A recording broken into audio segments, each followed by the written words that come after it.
Dieu a dit, détends-toi, tout va venir à toi. Tu savais que parfois, c'est justement ton stress qui te bloque, que souvent, dès que tu arrêtes de courir après, c'est là que Dieu commence à agir.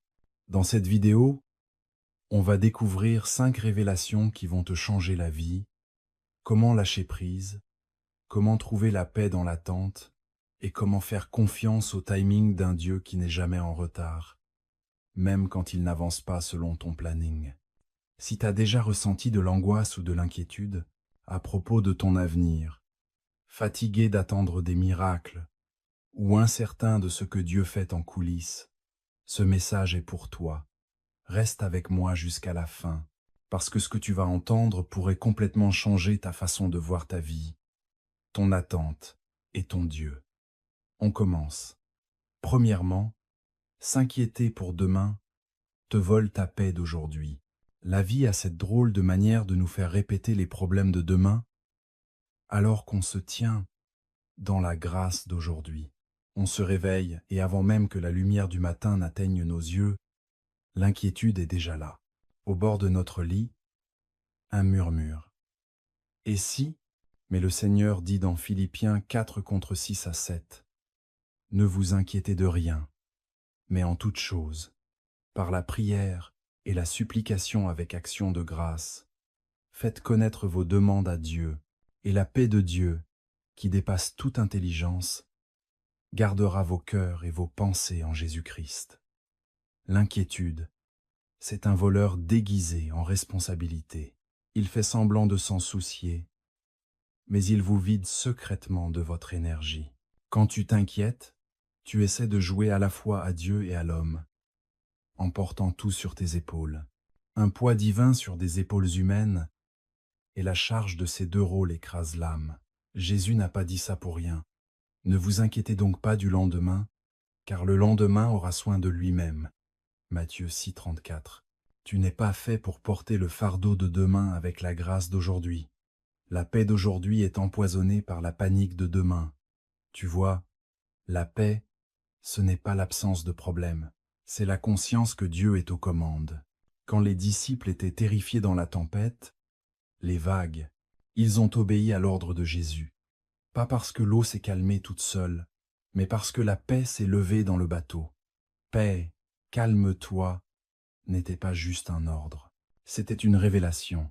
La paix, c'est une personne, pas juste un état. C'est pour ça que s'inquiéter pour demain, c'est comme douter de qui est avec toi dans ta tempête. La paix de Dieu n'est pas passive, c'est une arme qui embrouille l'ennemi. Quand tu te reposes, tu n'es pas paresseux, tu déclares que Dieu règne. Le repos, c'est un acte de rébellion contre l'angoisse. Ça dit, je refuse de rester assis dans une réunion. Dieu, déjà fini. Quand tu fais vraiment confiance au Seigneur, tu arrêtes de te faire un film catastrophe et tu commences à lâcher prise sur ton destin. Pense à cette mère qui tourne en rond la nuit, inquiète pour l'avenir de ses enfants. Pourtant, le même Dieu qui a veillé sur Moïse dans son panier, qui a protégé Daniel dans la fosse aux lions et qui a sauvé Joseph en prison, est déjà là, prêt à agir pour son lendemain. Pense à cet homme écrasé par les factures et les délais, se demandant si l'aide arrivera à temps. Pourtant, le même Dieu qui a envoyé des corbeaux pour Élie et de la manne pour Israël est là. Il continue d'envoyer des provisions déguisées en obéissance. Et pense à ce croyant qui attend une percée en se disant que Dieu est silencieux. Il n'est pas silencieux. Il organise tout. Ta période de silence n'est pas une punition. C'est une préparation. Parce que la parole dit « Je vous laisse la paix, je vous donne ma paix. Ce n'est pas comme le monde donne que je vous donne. Que votre cœur ne se trouble point et ne s'alarme point. » Jean 4:7.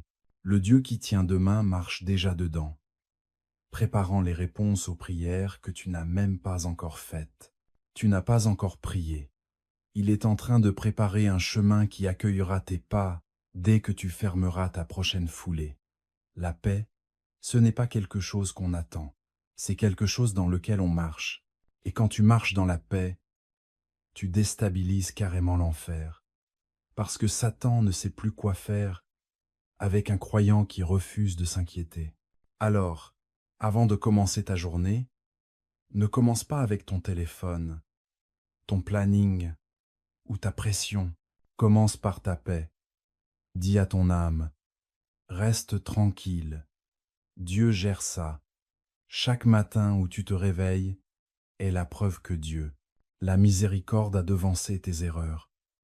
Arrête de laisser l'inquiétude te voler la beauté du moment présent. Aujourd'hui, c'est le demain dont tu t'inquiétais hier. Et regarde, tu es toujours là, toujours debout, toujours en vie. C'est la preuve que la paix fonctionne. Deuxièmement, parce que l'inquiétude peut t'empêcher de faire le prochain meilleur pas. La peur, c'est comme les freins qui arrêtent le mouvement du destin. L'inquiétude paralyse le pas suivant parce qu'elle exige une clarté totale avant d'obéir. Mais Dieu n'a jamais promis une carte. Il a promis sa voie. La Bible dit dans Proverbe 3 contre 5 à 6. Confie-toi en l'Éternel de tout ton cœur. Mets tout ton cœur dedans et ne te fie pas à ta propre compréhension. Dans tout ce que tu fais, reconnais-le et il guidera tes pas. Tu ne peux pas suivre la direction divine avec la logique humaine. La foi n'a pas besoin de tout le plan en détail. Elle a juste besoin de la prochaine consigne. Beaucoup de croyants restent coincés au même endroit. Non pas parce que Dieu a arrêté de parler, mais parce que l'inquiétude leur a coupé l'écoute. Dieu a dit à Abraham, « Va dans un pays que je te montrerai. » Il ne lui a pas montré tout le chemin, parce que, si tu pouvais voir tout ce qui t'attend, t'aurais pas besoin de foi. Le retard, c'est pas un refus, c'est le rythme divin. Parfois, Dieu ralentit ton chemin pas pour te frustrer, mais pour te renforcer.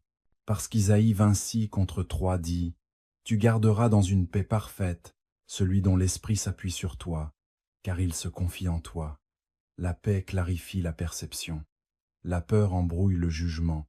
Quand ton cœur est calme, tu peux entendre clairement la direction divine. Pierre n'a pas commencé à couler quand la tempête a éclaté. Il a coulé quand il a perdu sa concentration. Ses yeux étaient rivés sur Jésus, les vagues ne pouvaient pas l'engloutir. Mais dès qu'il a regardé le vent, sa foi a commencé à chavirer. Tu coules toujours quand tu fixes ce sur quoi tu devrais marcher. L'inquiétude te pousse à remettre en question ce que la foi veut que tu conquiers. Dieu ne te montre pas tous les détails, parce qu'il veut que tu dépendes de sa direction. Il veut que tu avances non pas en voyant, mais en écoutant. Il veut que tu comprennes que son timing, c'est le langage de la confiance. Chaque retard est une invitation à approfondir. Ta dépendance, parfois, tu n'arrives pas à voir la porte d'à côté, parce que tu regardes encore celle qui l'a fermée avant.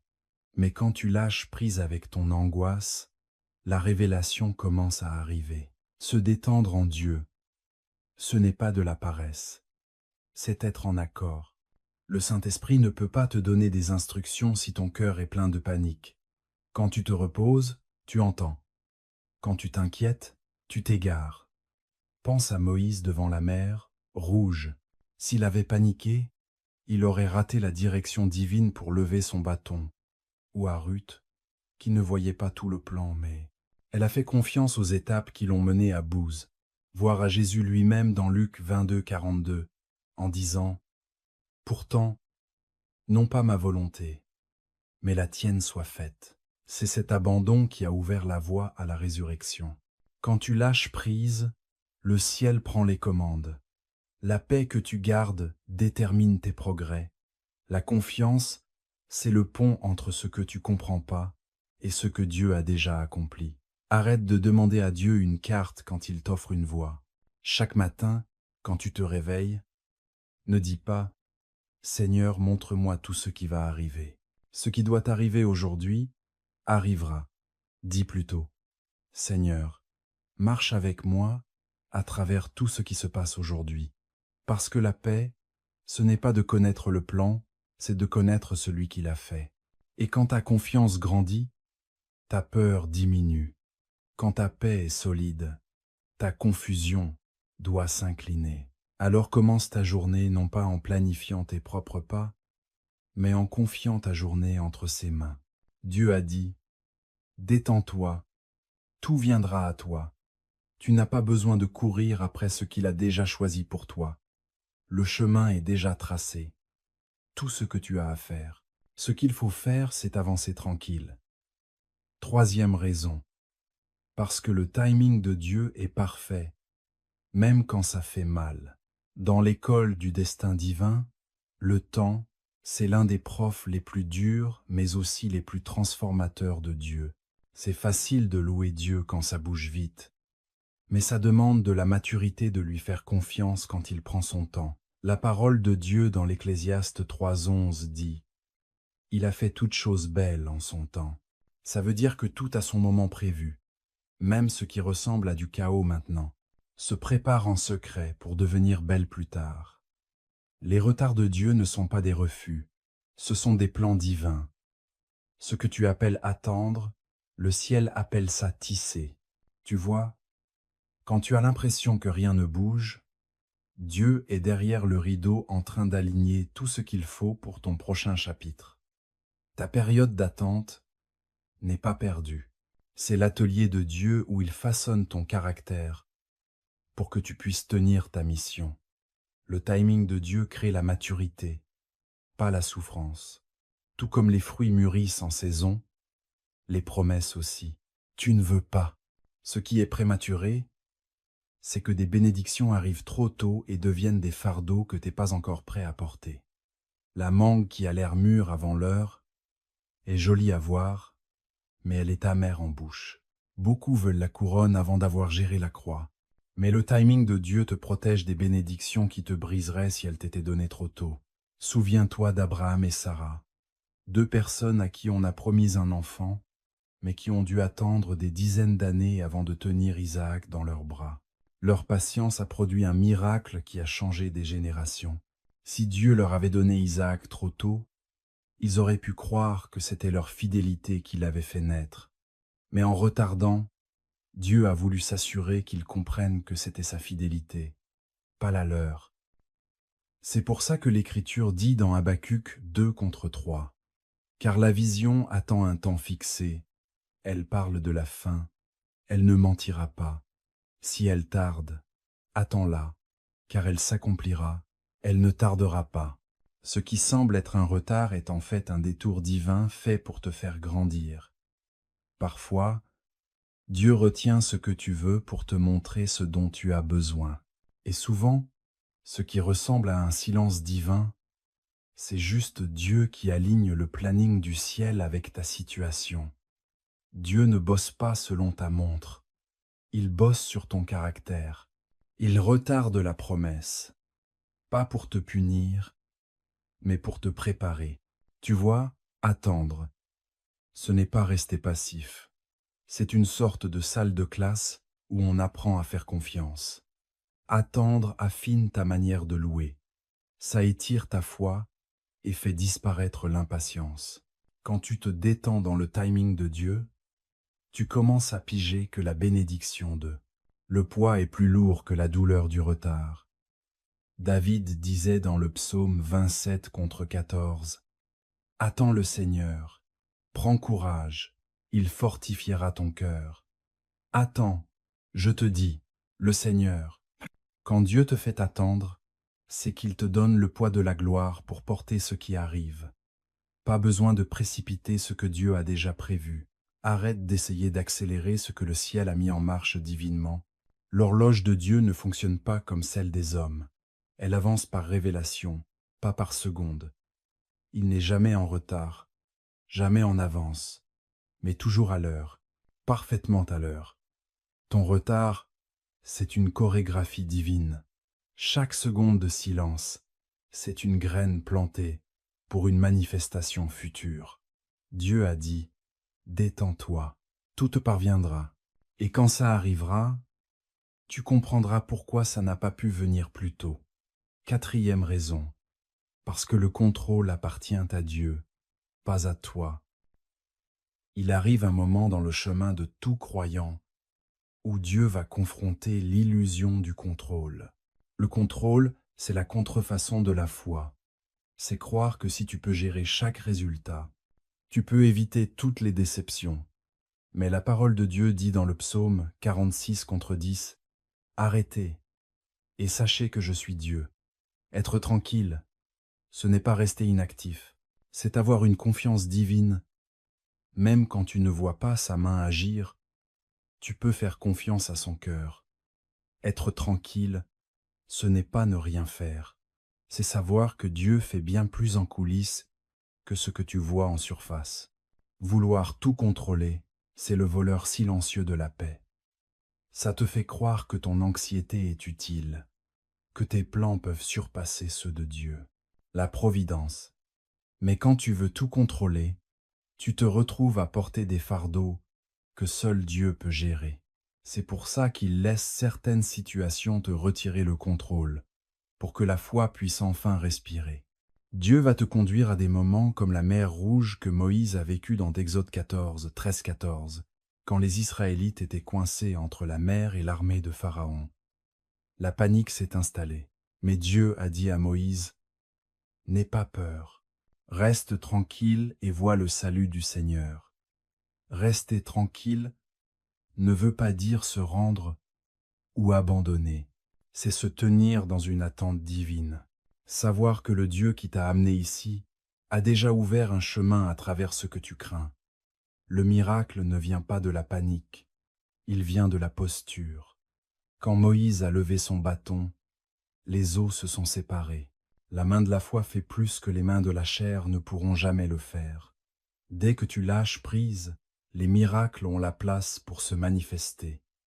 Tu vois, Dieu ne t'a jamais demandé de contrôler, il t'a demandé d'être en position. La posture de paix invite la présence de la puissance. Plus tu essaies plus tu essaies de tout contrôler, plus tu deviens frustré parce que tu cherches à gérer ce que seul le Maître peut déplacer. Jésus l'a montré dans Luc 8:24, 2, 5. Quand la tempête menaçait de faire couler le bateau des disciples et qu'ils paniquaient, Jésus, lui, dormait, et quand ils l'ont réveillé en criant « Maître, on va périr », il a juste réprimandé le vent et demandé « Où est ta foi ?» La tempête n'était pas là pour les détruire, mais pour révéler leur dépendance. Parfois, Dieu laisse la vie secouer ton bateau pour que tu puisses. Rappelle-toi de qui est avec toi. Il ne te demande pas de prendre le volant, il te demande juste de rester. Reste calme et sache qu'il est Dieu. Être tranquille, c'est une façon de se rendre. Ça veut dire, je fais plus confiance à ton timing qu'à mon stress, à ton plan qu'à ma panique. Tu peux soit porter ce poids, soit le lâcher, mais tu peux pas faire les deux en même temps. La Bible nous rappelle dans 1 Pierre 5:7, décharge sur lui tout ton souci, car il prend soin de toi. Quand tu lâches prise, tu fais de la place pour les miracles. Dieu peut pas remplir des mains qui sont serrées. Contrôle. Mais quand tu ouvres les mains en signe de reddition, le ciel ouvre ses fenêtres pour te donner. Alors détends-toi. Le contrôle appartient à Dieu. Ce n'est pas toi l'auteur. Tu es la page. Tu n'es pas le potier. Tu es l'argile. Et quand tu lâches prise, tu découvres que le miracle que tu cherchais t'attendait de l'autre côté de ta reddition. 5e raison. La détente, c'est avoir foi dans le caractère de Dieu, pas dans ta situation. Quand ton âme apprend à se reposer dans la bonté de Dieu malgré le chaos autour. Toi, tu ne vis plus à vue, tu avances par révélation. Le prophète Ésaïe dit dans Ésaïe 26:3, « Tu garderas dans une paix parfaite celui dont l'esprit s'appuie sur toi, car il se confie en toi. » Ça veut dire que la paix ne vient pas de conditions parfaites, mais d'un focus parfait. La vraie foi ne nie pas la tempête. Elle la défie. Elle regarde le chaos droit dans les yeux et dit quand même que Dieu est bon. La foi, ce n'est pas faire comme si le problème n'existait pas. C'est voir au-delà. Ce n'est pas faire semblant que la douleur n'est pas là. affirmer que la douleur ne gagnera pas. Tu vois, la foi ne se construit pas sur l'absence de difficultés, mais sur la présence d'un Dieu sur qui on peut compter. Le vrai repos ne vient pas quand tes problèmes disparaissent. Il vient quand ta confiance est plus forte que ton stress. Le meilleur exemple, c'est Jésus qui dort pendant la tempête dans Marc 4:30, 5:4:1. Les disciples étaient dans le même bateau, face au même vent, entourés par la même eau. Pourtant, leurs réactions étaient opposées. Pendant qu'ils paniquaient, le prince de la paix se reposait. Le bateau, ça tremblait, mais le maître dormait, nous montrant que la vraie confiance divine, c'est pas l'absence de tempête, mais le fait de les dominer. Quand tu sais qui est dans ton bateau, tu flippes pas à cause des vagues. Jésus s'est réveillé pas à cause de la tempête, mais à cause de leur peur. Il s'est levé et a calmé le vent d'un seul ordre. Silence, calme-toi. Comme pour leur rappeler que la même voix qui commande au vent commande aussi à leur cœur. La même parole qui apaise la mer peut apaiser ton âme. Et si Dieu laissait faire? Ta tempête actuelle te montre que tu peux dormir alors que ça te faisait chavirer avant? Voilà ce qu'est la maturité spirituelle. Ce n'est pas éviter les tempêtes, mais atteindre la sérénité au cœur d'elles. La foi n'est pas bruyante, elle est ancrée. Se reposer en Dieu, c'est le sermon de confiance le plus fort que tu puisses prêcher sans dire un mot. Ça dit au ciel, je te fais confiance. Et à l'enfer, t'as perdu. C'est facile de lever les mains en louange quand tout va bien, mais la vraie foi les lève même quand rien n'a de sens. Tu ne sais peu, être pas. Comment Dieu va s'y prendre, ça, c'est son affaire. Toi, repose-toi en étant sûr qu'il le fera, parce que le psaume 37 contre 7 dit « Repose-toi en l'Éternel, et attends-toi patiemment à lui. » Se reposer, ce n'est pas fuir, c'est reconnaître. Reconnaître que le Dieu qui ne dort, ni ne sommeille, est déjà devant toi. Quand tu te reposes, tu dis « Dieu, je me pousse pour que tu puisses agir. » C'est pour ça que la paix, c'est une position de force. Aujourd'hui, c'est le demain dont tu t'inquiétais hier. Je veux que tu t'arrêtes un instant et que tu regardes en arrière sur ta vie. Combien de choses que tu redoutais ne se sont jamais produites? Qu'est-ce qui s'est passé? Combien de nuits as-tu passé à t'inquiéter pour des catastrophes qui ne sont jamais arrivées? Pourtant, malgré tout ça, Dieu t'a toujours protégé. Il a assuré quand tu ne savais pas comment faire. Il a ouvert des portes auxquelles tu n'avais même pas frappé. Il a répondu à des prières que tu étais trop fatigué pour dire. Romains 8, 28 dit « Nous savons que toute chose concourt au bien de ceux qui aiment Dieu, de ceux qui sont appelés selon son dessein. » Ça veut dire que même la douleur, même la confusion, même les périodes où tu ne comprenais rien, comprends bien, Dieu a utilisé chaque moment pour façonner un but plus grand. Chaque retard, chaque détour, chaque déception, c'était Dieu qui réarrangeait en secret ton chemin pour qu'il colle à ta destinée. La vérité, c'est que t'as pas survécu parce que t'as tout compris. T'as survécu parce que Dieu est resté fidèle quand t'avais peur. Aujourd'hui, choisis d'échanger la panique contre la paix, le contrôle contre la confiance, l'anxiété contre la certitude. Parce que chaque minute passée à t'inquiéter, c'est une minute gâchée à douter du Dieu qui ne t'a jamais laissé tomber. S'il a nourri Élie avec les corbeaux, s'il a fendu la mer Rouge pour Moïse, s'il a calmé la tempête pour ses disciples, qu'est-ce qui te fait penser qu'il ne gérera pas ta pause du lundi matin? Mon cher, la preuve d'aujourd'hui que Dieu mérite qu'on lui fasse confiance pour demain. Se reposer, c'est une forme d'adoration. L'auteur aux Hébreux dit dans Hébreux 4 contre 9 à 10, « Il reste donc un repos pour le peuple de Dieu, car celui qui entre dans son repos se repose aussi de ses œuvres, comme Dieu s'est reposé des siennes. » Quand tu te reposes, tu reconnais que tu n'es pas la source. Dieu existe, Tu reconnais que ta force a des limites, mais la sienne est infinie. Se détendre en lui, ce n'est pas de la paresse spirituelle. C'est une déclaration de dépendance. C'est un acte de foi qui murmure: Dieu, c'est toi qui gères. La foi ne se mesure pas à la hauteur de ta voix à l'église, mais à la tranquillité avec laquelle tu dors pendant la tempête. N'importe qui peut t'adorer quand les factures sont payées, quand le corps va bien, quand les portes s'ouvrent. Mais la vraie preuve de la foi, c'est quand tout semble incertain et que tu peux quand même dire: mon âme est en paix. Le repos devient alors réel, une mélodie. La paix devient ta louange et la confiance ton témoignage. Quand tu te reposes en Dieu, ce n'est pas abandonner, c'est remettre ta vie à celui qui ne faillit jamais. Alors, quand tu commences ta journée, ne te précipite pas avec des inquiétudes. Entre dedans en mode adoration.